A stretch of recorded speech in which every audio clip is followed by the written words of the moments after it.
নমস্কার বন্ধুরা, সুপর্ণা রান্নাঘরে সবাইকে স্বাগত।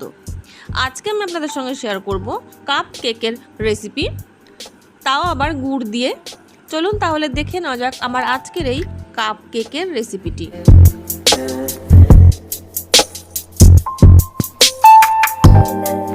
তার জন্য এখানে আমি বড় একটা বাটি নিয়েছি, তার উপরে এরকম একটা ছাঁকনি রেখে দিলাম।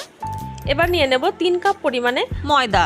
এবার এই ময়দার মধ্যে দিয়ে দেব 1 চামচ পরিমাণে বেকিং পাউডার আর হাফ চামচ দিয়ে দেব বেকিং সোডা। এবার এই ময়দাটা ভালো করে চেলে নেব। যদি এইভাবে চেলে নেওয়া হয় তাহলে কিন্তু ময়দার সঙ্গে বেকিং পাউডার আর বেকিং সোডাটা খুব ভালোভাবে মিশে যাবে। ভালো করে চেলে নিয়েছি। এবার এই চেলে নেওয়া ময়দার মধ্যে দিয়ে দিচ্ছি 1 কাপ পরিমাণে গুঁড়ো দুধ। গুঁড়ো দুধটা ময়দার সঙ্গে খুব ভালো করে মিশিয়ে নেব। মেশানো হয়ে গেলে অল্প অল্প করে জল দিয়ে একটা ব্যাটার তৈরি করে নেব। যখন ময়দাটা মোটামুটি এইরকম মাখানো হয়ে যাবে তখন এর মধ্যে দিয়ে দিচ্ছি আমি 4 থেকে 5 চামচ পরিমাণে গুড়। এখানে চিনির ব্যবহার অবশ্যই করতে পারেন, তবে গুড় আমাদের স্বাস্থ্যের পক্ষে ভীষণই ভালো। গুড়টা দিয়ে খুব ভালো করে কিন্তু ব্যাটারের সঙ্গে মিশিয়ে নিয়েছি। এবার এর মধ্যে দিয়ে দিলাম প্রায় 4 থেকে 5 চামচ পরিমাণে সাদা তেল। সাদা তেলটাও কিন্তু ব্যাটারের সঙ্গে খুব ভালো করে মিশিয়ে নেব। মেশানো হয়ে গেলে এবার এর মধ্যে দিয়ে দিচ্ছি ভ্যানিলা এসেন্স। আমি 1 চামচ পরিমাণে ভ্যানিলা এসেন্স দিলাম। এবার ভালো করে মিশিয়ে নিলেই কিন্তু ব্যাটার রেডি।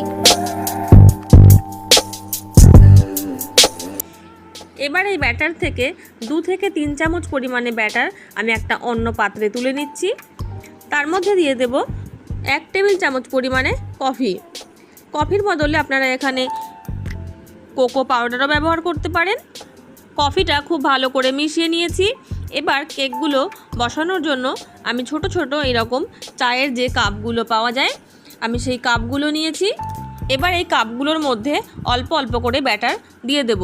একদম কিন্তু ভর্তি করে দেব না, অনেকটা ফাঁকা রাখবো। আমি একইভাবে সব কাপগুলোর মধ্যে ব্যাটার ভরে নেব। সব কাপগুলো আমি ভরে নিয়েছি। এবার যে কফির পাউচটা রয়ে গেছে এই পাউচটার মুখটা পুরো কেটে নেব। তারপরে কফি যে ব্যাটারটার মধ্যে আমি মিশিয়ে রেখেছিলাম সেই ব্যাটারটা এই প্যাকেটের মধ্যে ঢুকিয়ে নেব। পুরো ব্যাটারটা প্যাকেটের মধ্যে ঢুকিয়ে নিয়ে একটা কোণার দিকে অল্প করে একটুখানি আমি কেটে নিচ্ছি। কেটে নিয়ে এবার এই কাপগুলোর ওপর দিয়ে একটু সাজিয়ে দিচ্ছি যাতে দেখতে ভালো লাগে। যদি আপনাদের এটা পছন্দ না হয় নাও করতে পারেন, এটা পুরোপুরি অপশনাল। এবার কেকগুলো বেক করে নেব। তার জন্য গ্যাসের ওপরে আমি একটা কড়াই বসিয়ে দিয়েছি।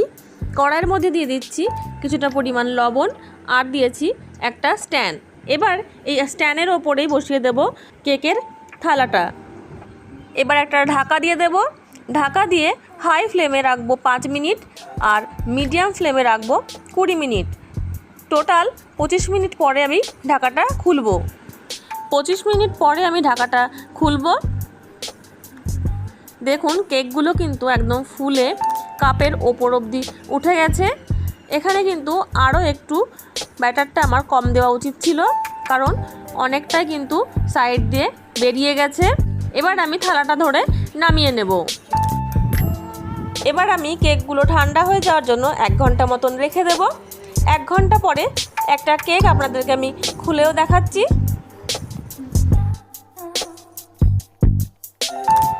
একটা কেক আমি বের করে নিয়েছি। দেখুন কেকটা কত সুন্দর সফট এবং নরম হয়েছে।